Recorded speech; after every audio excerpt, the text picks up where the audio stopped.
விசிகாவுக்கு விசுவாசமா இருக்காங்களா இல்ல திமுகவுக்கு இல்ல விசுவாசமா எந்த இருக்காங்களா? அடிப்படையில திமுகவுக்கு விசுவாசமா இருக்கும்? சட்டமன்றத்துல அதிமுக பேசல, நான் பேசியிருக்கேன்.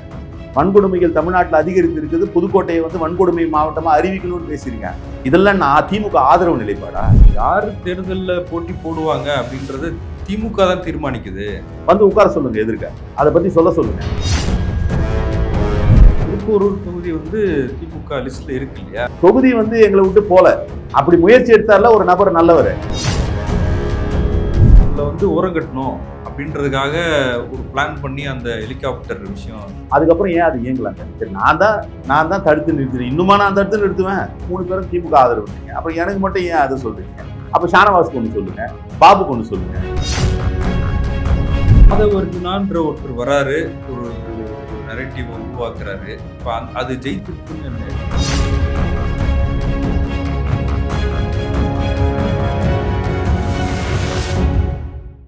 சவுத் பீட் அன்பு உறவுகளுக்கு வணக்கம். நான் ஃபெலிக்ஸ் என்பவொலி. இந்த நேர்காணலில் நாம் சந்திக்க இருப்பவர் விடுதலை சிறுத்தைகள் கட்சியின் துணை பொதுச் செயலாளர், சட்டமன்ற உறுப்பினர் திரு எஸ் பாலாஜி அவர்கள்.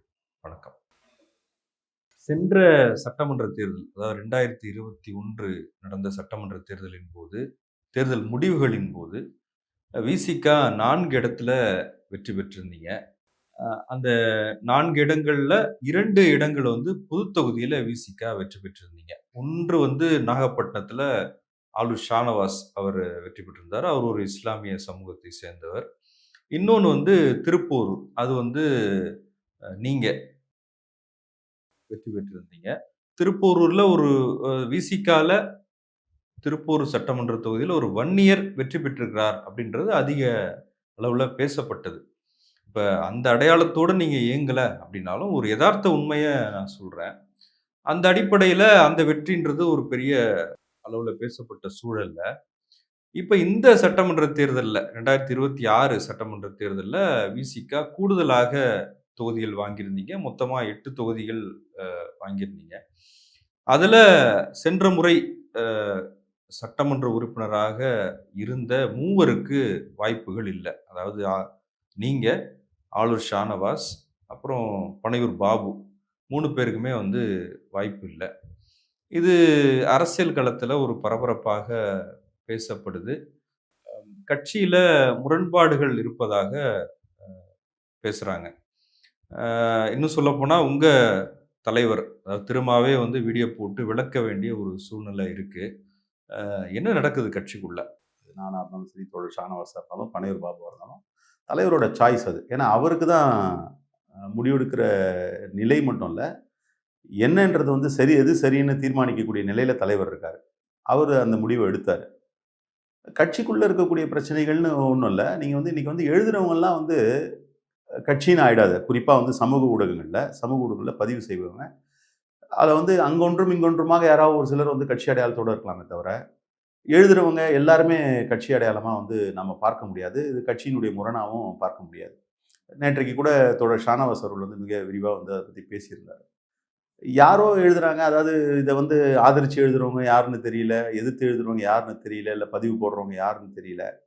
அதற்கெல்லாம் வந்து பதிலளிக்கக்கூடிய இடத்துலையோ, இல்லை வந்து அதற்கு வந்து ரியாக்ட் பண்ணக்கூடிய இடத்துலையோ நாங்கள் இல்லைன்றதுதான் வந்து யதார்த்தமான உண்மையா நம்ம வந்து பார்க்க வேண்டியிருக்கிறது. ஆளூர் ஷானவாஸ் அவரை பொறுத்த வரைக்கும் நாகப்பட்டினம் தொகுதியில அவரு மீண்டும் நிற்கல, அவர் அந்த தொகுதியை மீண்டும் விரும்பல அப்படின்றது எனக்கு சொல்லப்பட்டது.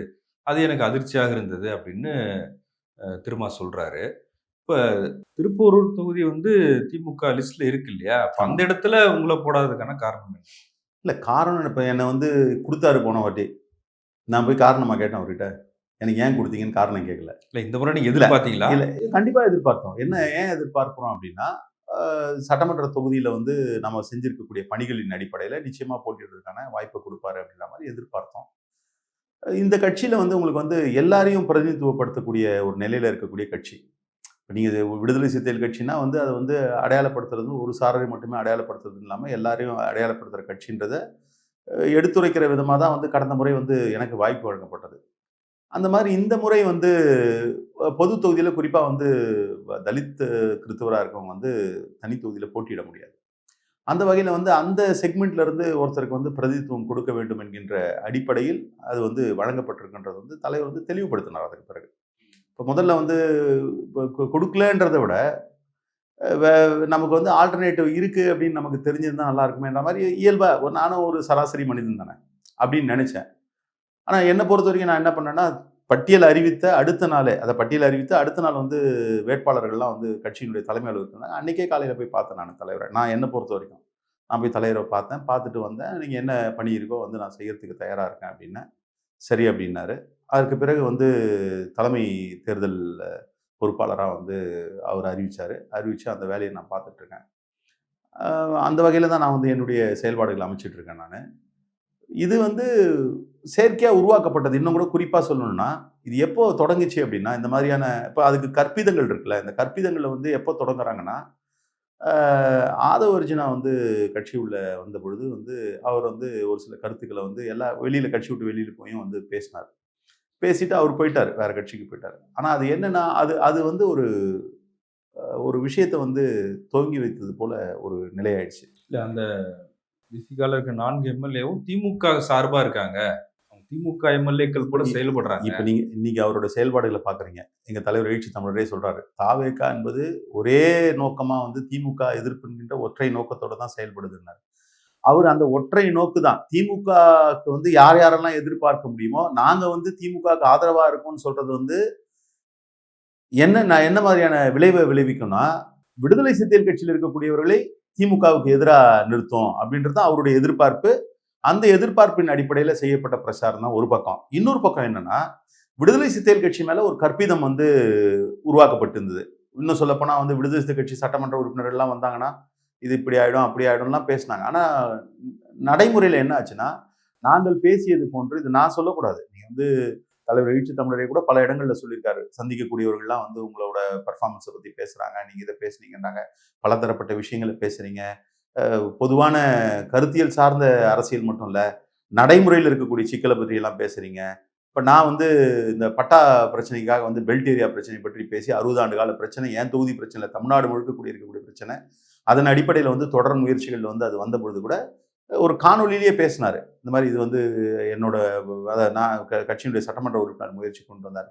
அப்ப இது என்னன்னா, அந்த சனாதன சக்திகளுக்கு வந்து இது வந்து ஒரு பெரிய இதுவா இருக்கு. நீங்க வந்து எவ்வளவுக்கு எவ்வளவு வந்து விடுதலை சிறுத்தை கட்சியினுடைய முகம் வந்து மக்களுக்கு வந்து இன்னும் முழுமையா தெரிய ஆரம்பிக்குதோ, அவ்வளவுக்கு அவ்வளவு வந்து அவர்களுக்கு எதிர்ன்ற மாதிரி தொடர்ச்சியா பிரச்சாரங்களை கொண்டு ஷானவாஸ் கூட சொல்றாரு, இது வலதுசாரிகள் இந்த ஒரு நரேஷனை உருவாக்கிட்டாங்க. கண்டிப்பா. அந்த நரேஷனை திரும்ப நம்புறாரா? இல்ல. அங்கதான் என்னன்னா, அந்த நரேஷனை நம்பல. ஆனா இது வந்து என்னன்னா, இப்படிப்பட்ட ஒரு நிலை, அந்த நரேஷன், அந்த நெரேட்டிவ் இல்லைன்னா சராசரியா எல்லா அரசியல் கட்சிகள்லயும் வேட்பாளர் மாற்றம்ன்ற மாதிரியான ஒரு நிலையா கடந்து போயிருக்கும். அந்த நரேட்டிவ் இல்லை அப்படின்னா, இன்னைக்கு திமுகல நிறைய பேர் வந்து நல்ல பெர்ஃபார்மன்ஸ் பண்ண சட்டமன்ற உறுப்பினர் அங்க கட்சியில் இருக்கக்கூடிய சூழல்னால அந்த தலைமை பத்திரிகையாளர்கள் வெளிப்படையாவே கேட்கிறாங்க, இவங்க விசிகாவுக்கு விசுவாசமா இருக்காங்களா இல்ல திமுக எந்த அடிப்படையில திமுகவுக்கு விசுவாசமா இருந்தோம், எந்த அடிப்படையில விசிகாவுக்கு எதிராக இருந்தோம் அவங்க தெளிவுபடுத்தணும். சும்மா போற போக்குல வந்து ஏதாவது ஒன்று பேசிட்டு போறது எல்லாருக்கும் ஈஸி தான். இப்ப நாங்க வந்து ஒரு முதலமைச்சரை சந்திச்சு சிரிச்சு நிக்கிறதோ, அதான் அவரு சொன்னதுதான் திருப்பி நாங்க ஓட்டுவோம். நாங்க வந்து எல்லாரோட இப்ப நீங்க சட்டமன்றத்துல பாத்தீங்கன்னா, நான் உள்ள நுழைஞ்சேன்னா, உள்ள நுழையும் போது ரைட் சைட்ல கேபி முனுசாமி இருப்பாரு. அவர் கையை பிடிச்சி பேசி சிரிப்பாரு. இந்த பக்கம் பாத்தீங்கன்னா வந்து இவரு சேவூர் ராமச்சந்திரன் இருப்பாரு, ஒரு திண்டுக்கல் சீனிவாசன் இருப்பாரு, பின்னாடி வந்து தங்கமணி என்ன இருப்பாங்க. எல்லாரோட தான் பேசுவோம், எல்லாரோட தான் சிரிப்போம். இன்னும் சொல்ல போனா பாஜக. அப்போ இது வந்து வெளியில வந்து படங்களா வந்து வர்றது இல்லை.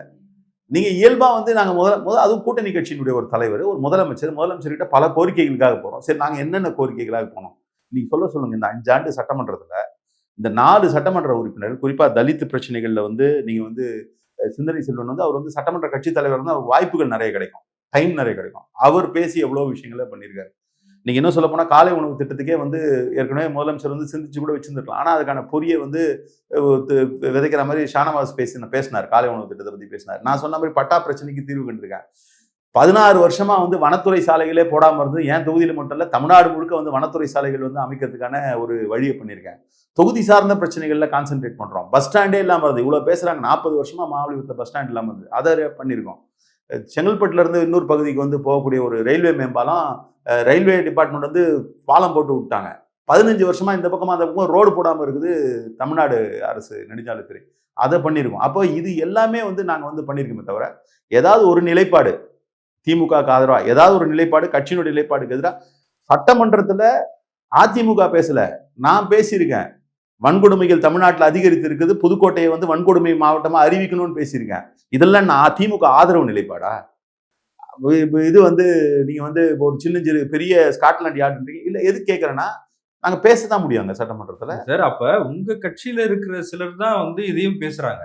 இல்ல அதாவது கட்சியில இருக்க சிலர் நீங்க சொல்ற மாதிரி சிலர் அவங்களுக்கு தெரியாம இருக்கலாம். இல்ல வந்து ஒரு கட்சியினுடைய நிலைப்பாட்டை இப்ப அத வந்து தலைவர் ஏன் கேட்கல?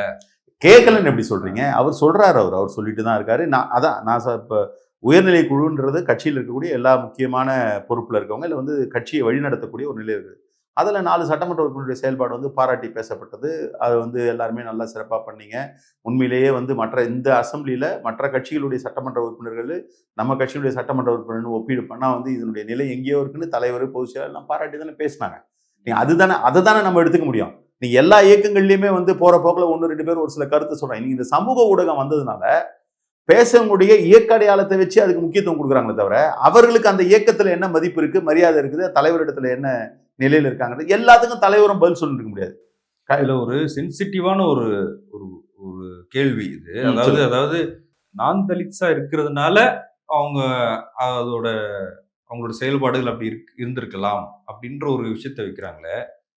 அது யார் வைக்கிறாங்கன்னு தெரியல. வச்சாங்கன்னா அவங்க அறியாமையில தான் வைக்கிறாங்க. ஏன்னா அந்த மாதிரியான ஒரு சிந்தனை இல்லாம தான் இங்க வந்து நாங்க வந்து இயக்கத்துல வந்து எங்க பணியை செஞ்சுட்டு இருக்கோம்.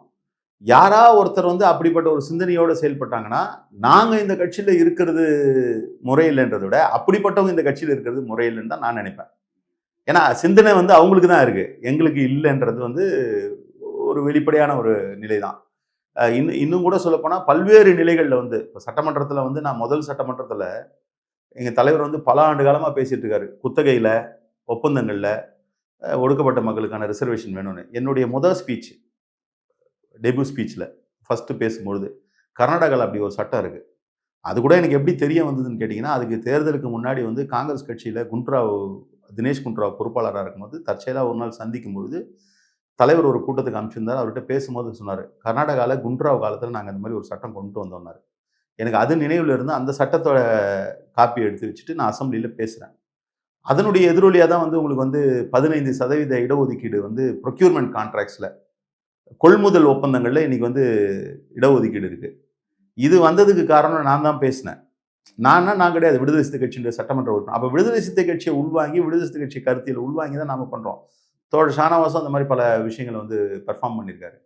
இப்போ நீங்க பிராண்ட் பண்றதை விட 3 பேரையும் சேர்த்து தானே சொல்றாங்க, பாபுவும் சேர்த்து தானே சொல்றாங்க. அதனால அது அப்படி பார்க்கறது யாராவது 1-2 பேர் அதை யாரும் பேசுறது. இப்ப பனையூர் பாபு வந்து அவரும் பட்டியல் சமூகத்தை சேர்ந்தவர் தான். ஆனா அந்த பக்கம் போறது இல்லையா? அதுதான் அது என்னன்னா அவங்க வந்து முழுமையான பார்வையில உண்மையான பார்வையில இதை பார்க்கலன்றதுனால அவங்க அப்படி பேசுறாங்க. உண்மையா பார்த்தாங்கன்னா இது வந்து ஒரு பொலிட்டிக்கலா வந்து ஒரு டிசிஷன் எடுக்கிறார் தலைவர், அவ்வளவுதான். அதுல சில நேரங்கள்ல வருத்தம் இல்லாம இருக்கவே முடியாது. அப்போ அதை கடந்து வந்து தலைவர் வந்து அவருடைய நிலையை வந்து வெளிப்படுத்தும் பொழுது நான் பார்த்த வருத்தங்கள் இருக்கலாம், என் மீது கோபம் இருக்கலாம் அப்படின்னு சொல்றாரு. ஆமா அது அவருக்கு தெரியும்ல. நாங்க பேசிட்டேன். நான் பேசினோட ஓரளவுக்கு தெளிவாயிட்டேன்.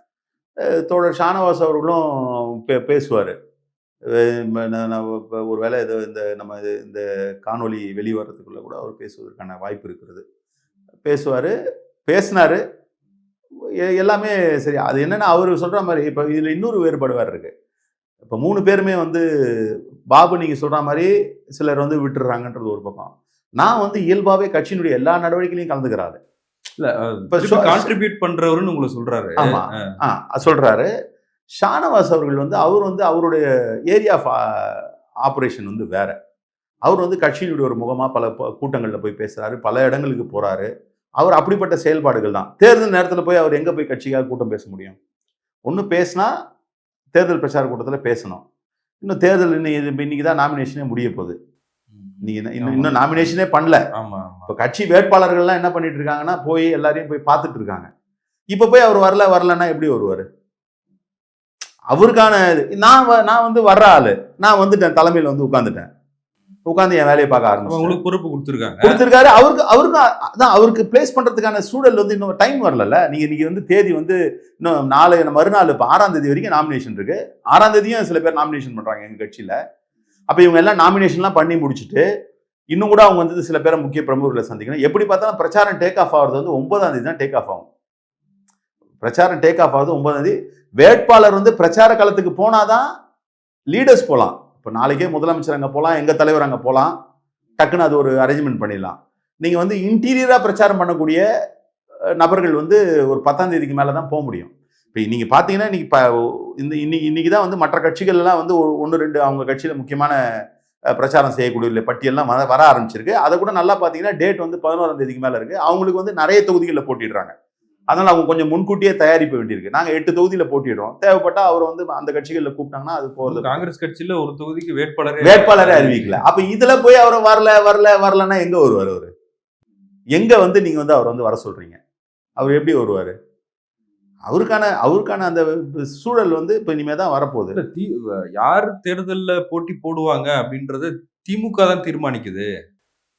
அது வந்து அப்படின்னு போன தேர்தல்ல அது பேசப்பட்டது அதிகமா. அது பொதுவாகவே நான் என்ன சொல்றேன், நீங்க வந்து விடுதலை சிறுத்தை கட்சியை வந்து இவங்க வந்து அது ஒரு சோசியல் ஸ்டிக்மா. அது எப்பவுமே என்ன பண்ணுவாங்கன்னா, இப்போ ஒன்றும் இல்லை, இப்போ நாங்கள் வந்து அங்கீகரிக்கப்பட்ட கட்சிங்க. நாங்கள் அங்கீகரிக்கப்பட்ட கட்சி. பாட்டாளி மக்கள் கட்சியில் வந்து அங்கீகாரத்தை இழந்து அதுக்கு பிறகு அவங்களுக்கு இருக்கக்கூடிய வாய்ப்புல வந்து சின்னத்தை வாங்கி வச்சிருக்காங்க. ஒரு கட்சி அங்கீகரிக்கப்பட்டிருந்தா கூட அவங்க இழந்துட்டா கூட அங்கீகாரத்தை, அதுக்கு பிறகு அவங்களுக்கு வந்து வாய்ப்பு கொடுக்குது தேர்தல் ஆணையம். அது போய் லெட்டர் கொடுத்து வாங்கணும். அவங்க அப்படிதான் வாங்கியிருக்காங்க. அந்த மாதிரி நிறைய கட்சிகள் இருக்கு. தேமுதிக கூட அப்படி. தேமுதிக இங்க இருக்கு, அங்கீகாரம் இருக்கு. அவங்க இன்னும் இழக்கல. அது 6 இயர்ஸ் பீரியட் இருக்கு. அதை வந்து இழக்கல. அதனால அதை போட்டு இது பண்ணாங்க. இப்போ அந்த மாதிரி இருக்கிறவங்களெல்லாம் வந்து இவங்க யாரும் வந்து நீங்க என்ன சின்னத்தில் நிற்கிறீங்கன்னு கேட்கறதே கிடையாது. நாங்க அங்கீகரிக்கப்பட்ட கட்சி ஆன பேர் கூட இந்த தேர்தலில் கூட ஊடகத்துல சில பேர் வந்து நீங்க உங்க சின்னத்தில் தான் நிற்பீங்களான்றாங்க. இது என்ன பார்வை? இது இழந்த பாமகவை யாரா போய் கேட்டாங்களா? அது இப்ப அப்பாவுக்கும் மகனுக்கும் சண்டை வந்ததுனால, மாம்பழம் யாருக்குன்னு பிரச்சனை வந்ததுனால அது வந்ததே தவிர அவங்கள யாராவது கேட்பாங்களா? போன தேர்தலில் கேட்டாங்களா பாமகவை யாராவது என்ன சின்னத்தில் நிக்க போறீங்கன்னு? கூட்டணி சின்னத்தில் நிற்பீங்களா, உங்க சின்னத்தில் நிற்பீங்களான்னு? அது மாம்பழம் தெரியும். அது இல்லங்க, அவங்க இல்லைன்ற அங்கீகரிக்கப்பட்ட சின்னம் இல்ல. அப்ப நீங்க பானை தான், நாங்க அங்கீகரிக்கப்பட்ட கட்சி தானே. நாங்க ஏன் போய் இப்ப போன தேர்தலில் கேட்டா கூட ஒரு நியாயம் இருக்கு. ஆனா போன தேர்தலில் கேட்க கூட இல்லை, இவங்களா எழுதுனாங்க. அவங்க வந்து வற்புறுத்துறாங்க போறாங்கன்னு. நான் வந்து 2019 கூட ஒரு சின்னம் இப்படி ஒரு சின்னம் அப்படி நின்னதுக்கான அடிப்படைனா இங்க ஒரு ஒரு சில கற்பிதங்கள் இருக்கு. என்ன சொல்லுவாங்கன்னா, பொதுவா இது வந்து எல்லாருக்கும் தெரிஞ்ச சின்னம், இதுலதான் வந்து ஓட்டு மெட்டீரியலைஸ் ஆகும்னு சொல்லுவாங்க. அதுல உண்மையும் இருக்கு, அது வந்து புறந்தள்ள முடியாது. ஒரு ஆடட் அட்வான்டேஜ் இருக்கு. நல்லா தெரிஞ்ச சிம்பிள்னா ஒரு ஆடட் அட்வான்டேஜ் இருக்கு. ஆனா இதெல்லாம் எந்த காலம்னு கேட்டீங்கன்னா, ஊடகம்லாம் வந்து பெருசா பரவாத ஒரு காலகட்டத்தில் அதெல்லாம் வந்து போய் பெனட்ரேட் ஆகுது. நாங்க வந்து போன வாட்டி எப்போ சின்ன வாங்கணும்னு கேட்டீங்கன்னா, கலைஞர் இருக்கும்போதே 10 தொகுதியில் நின்னீங்களா சார்? அப்போ தனி சின்ன தான் நின்னோம். நான் நின்னேன். நட்சத்திரம் தலைவர் நின்னாரு 2009. 11 வந்து என்ன ஆயிடுச்சுன்னா, 9 இவங்க மெழுகுவத்தின்னு நினைக்கிறேன். ஆமா, என்ன காரணம்னா இதெல்லாம் வந்து ஒரு பெரிய செய்தி. தேமுதிகவால தான் ஒரு பெரிய மாற்றம் வந்தது சின்னங்கள்ல. தேமுதிக வந்து என்ன பண்ணாங்கன்னா, நாங்க 8% மேல ஓட்டு வாங்கிட்டா எங்களுக்கு அங்கீகாரம் இல்லை, ஏன்னா 2 எம்எல்ஏ ஜெயிக்கணும்னு சொல்லி ஒரு வழக்கு போடுறாங்க. அந்த வழக்குல தான் வந்து பல மாறுதல்கள் கொண்டு வரப்படுது.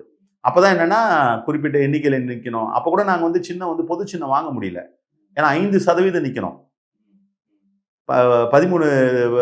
12 தொகுதி நிக்கணும். நாங்க 10 தான் நின்னோம். 2 தொகுதி கூட நின்று தான் வாங்கியிருக்கலாம். வாங்காம அந்தந்த ஆர்வ கிட்ட தான் வாங்கணும். வாங்கி மெழுகுவத்தில நின்னோம். ஒரு தொகுதி வந்து கேஸ் சிலிண்டர் இது ரேடியோ. அது என்னன்னா, அங்க வந்து எங்க மேல ரொம்ப பாசமா இருக்கிற இன்னொரு இது பதிவு செய்யப்பட்ட கட்சி என்ன பண்ணாங்க, வேணுண்டே அதை எழுதி கொடுத்தாங்க. ஆனா அப்படி இருந்ததுன்னா கூட எங்களுக்கு தான் அலர்ட் பண்ணிருக்கணும் சட்டப்படி. ஏன்னா ஒரு எம்பி இருந்தாங்க, அப்ப தலைவர் இருந்தார் எம்பியா. ஆனா ஆர்வோட பவர் அதான் பண்ணேன். எதுக்கு சொல்ல வரேன்னா, அப்ப இதே மாதிரி தான் வந்து இப்ப இந்த முறையும் வந்து நீங்க வந்து வேட்பாளர்லாம் அவங்க தான். சரி, இப்ப நான் இப்ப போன முறை யார் வேட்பாளர் கொடுத்தது? அதுலலாம் வந்து அந்த மாதிரியான ஒரு சூழல்லாம் இல்லவே இல்லை. அப்ப ஆதவ அர்ஜுனான்ற ஒருத்தர் வராரு, ஒரு ஒரு நரேட்டிவ உருவாக்குறாரு. இப்ப அது ஜெயிச்சிருச்சுன்னு ஜெயிச்சது தோத்ததுன்றது அந்த நரேட்டிவ் அப்படி நம்ம பார்க்க முடியாது. அப்போ வந்து எங்க தலைவர் எடுத்த முடிவு வந்து ஏதோ அதோட இம்பாக்ட்ன்ற மாதிரி ஆயிடும். அப்படியெல்லாம் கிடையாது. அவரு தெளிவா முடிவு எடுக்கிறார். இன்னொன்னு, எல்லாருக்குமான வாய்ப்புன்னு மாதிரி இப்ப எங்களுக்கு என்ன இது என்ன எவ்வளவு வாய்ப்புகள் இருக்கு. அவர் சொன்ன மாதிரி வந்து நாங்க வந்து சட்டமன்றத்தில் போய் பேசுறோம். சட்டமன்றத்தில் பேசும்போது எடுத்து வைக்கிற விதத்தை எடுத்து வைக்கிறோம்.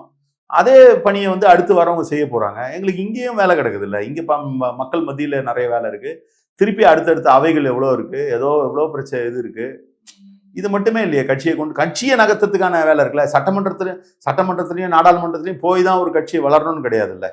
சட்டமன்றத்துக்கு நாடாளுமன்றத்துக்கு போகாமே அந்த கட்சியை வந்து பெரிய இடத்துக்கு கொண்டு போன இயக்கங்கள்லாம் இருக்குல்ல. அதனால அப்படிதான் நாங்கள் பார்க்குறோம். உண்மையாகவே அப்படிதான் நடந்துட்டு இருக்கு. ஆனால் அதை கடந்து இந்த மாதிரியான ஒரு கற்பிதங்கள்லாம் உருவாக்கப்பட்டிருக்கு. அப்படிதான் நான் பார்க்குறேன். இப்போ திருப்பூர் தொகுதியை பொறுத்த வரைக்கும் நீங்க செய்த பணிகள்லாம் இருக்கும். இப்போ தொடர்ச்சியாக ஏதாவது பிரச்சாரத்துக்கு போகிற வாய்ப்புகள் இருக்கா? இப்போ நான் சொன்ன மாதிரி இன்னைக்கு தான் நாமினேஷன் பண்ணியிருக்காங்க. பண்ணிட்டு பார்த்துட்டு எங்கெங்கே போகணுன்றதை பார்ப்போம். ஏற்கனவே நான் பேசிட்டு இருக்கேன். அதாவது சமூக ஊடகம் வழியாக வந்து காணொலிகள் வந்து தனிப்பட்ட முறையில் எனக்கு அந்த அசோசியேஷன்ஸ்லாம் இருக்குது. அந்த அசோசியேஷன்ஸ்லாம் நான் பேசிகிட்டு இருக்கேன். அவங்ககிட்ட என்ன சொல்கிறேன்னா, நான் முன்னெடுத்த பணிகளை தொடர்ச்சியாக கொண்டு போனோன்னா எங்கள் கட்சியை சார்ந்த சட்டமன்ற உறுப்பினர் வந்தால் தான் அதை கொண்டு போக முடியும் அப்படின்னு. இன்னைக்கு காலையில் கூட நான் சொன்ன அந்த ஒத்திவாக்கம் பிரிட்ஜுக்காக ஒரு 2 பேர் வந்து மெசேஜ் அனுப்பிச்சிருந்தாங்க. உங்கள் காலத்தில் தான் அது நாங்கள் வந்து பார்த்துட்டே இருந்தோம் சின்ன வயசுலேருந்து, இப்போ தான் போட்டாங்க, அதை முடிச்சிங்க அப்படின்னாங்க. கரெக்டு. இது வந்து நீங்கள் உண்மையிலே அப்ரிஷியேட் பண்ணீங்கன்னா எங்களுக்கு ஓட்டு போடுங்கன்னு இருக்கேன். அந்த மாதிரி என்னோட சர்க்கிளில் பிரச்சாரன்றது வந்து இப்போ என்னோட பிரச்சாரன்றது களத்தில் போய் என்னை பார்க்கறது ஒன்று இருக்குது. இது இல்லாமல் என்னோட தொடர்புலேயே இருந்துட்டு இருக்காங்க. இப்போ நான் அந்த 5 வருஷமாக வந்து நிறைய பேரோட வந்து தொடர்பில் இருந்துட்டு இருக்கேன். அவங்க எல்லாருக்கிட்டையும் சொல்லிட்டு இருக்கேன். அவங்ககிட்ட சொல்லி நீங்கள் ஒரு உத்தரவாதம் மாதிரி கொடுங்க. ஏன்னா எனக்கு வந்து நீங்கள் வந்து ஒரு கேரண்டி கொடுக்க வேண்டியதில்லை. என்னோட 5 வருஷம் பணி இருக்குது, அது அப்படியே தொடரணும். எங்கள் கட்சி 5 வருஷம் வந்து கட்சியாக வந்து இங்கே சாதித்திருக்கக்கூடிய விஷயங்கள் இருக்குது. இன்னைக்கு கூட ஒரு பதிவு பார்த்தேன். நான் ஒரு தம்பி ஒருத்தர் பதிவு போட்டிருந்தாரு, செங்கல்பட்டில் இருக்காருன்னு நினைக்கிறேன். அவர் போட்டிருந்தாரு, இது மாதிரி அந்த இடத்துல வந்து எடுத்த மக்கள் நல பணிகள் வந்து விடுதலை சிறுத்தை கட்சி எடுத்த மக்கள் நல பணிகள் அது சட்டமன்ற உறுப்பினர் சார்பாக எடுத்து வைக்கப்பட்டது. அது கட்சிக்கு வந்து பெரிய பலமாக இருக்கும்ட்டு. அந்த வகையில் அதுக்கு நிச்சயமாக பலமாக இருக்கும். உங்களை வந்து ஓரங்கட்டணும் அப்படின்றதுக்காக ஒரு பிளான் பண்ணி அந்த ஹெலிகாப்டர் விஷயம். ஆமா, அது வந்து என்னன்னா, அது இருக்கு, அதாவது எல்லா இடத்துலையும் இருக்க மாதிரி அது வந்து இல்லை. என்ன பெரிய விஷயம்னா, அங்க வந்து போட்டியிடுவதற்கான வாய்ப்பு வேணும். அதாவது நாங்கள் விடுதலை சிறுத்தை கட்சிக்கு அந்த தொகுதி அலாட் பண்ணக்கூடாது, ஒதுக்கக்கூடாது அப்படின்னு சொல்லி அங்கே வந்து இப்போ நீங்கள் நல்லா சிந்திச்சு பாருங்க. இன்னைக்கு கூட அதில் வந்து காழ்ப்பாக பேசுகிறவங்க எவ்வளோ பேர் இருக்கான். யாராவது ஒரு ஆள் அதுக்கப்புறம் ஏன் அது இயங்கலாங்க? சரி, நான் தான் தடுத்து நிறுத்துறேன். இன்னுமா நான் தடுத்து நிறுத்துவேன்? ஒன்று. 2வது, புகார் சொன்னவங்களோட பின்னணியும் இல்லை அதை வந்து இயக்குவதற்கான விதிகள் என்னன்றதோ யாருக்காவது தெரியுமா? பத்திரிகையாளர், ஊடகவியலாளர்லாம் பல பேர் தெரிஞ்சிட்டு இருக்காங்க. அதை பற்றி பேசுகிறவங்க வந்து உட்கார சொல்லுங்க, எதிர்க்க அதை பற்றி சொல்ல சொல்லுங்க. ஏன் வந்து அதுக்கு நான் வந்து அப்ஜெக்ஷன் பண்ணேன்? அது கூட அப்ஜெக்ஷன் வந்து நான் அரசு கிட்ட தான் சொன்னேன். இதை விட இன்னொரு விஷயத்தை இன்னைக்கு நான் பதிவு பண்றேன். அது வந்து 14ஆம் தேதி இயக்குனாங்க. 22ஆம் தேதி அரசினுடைய கூடுதல் தலைமை செயலாளர்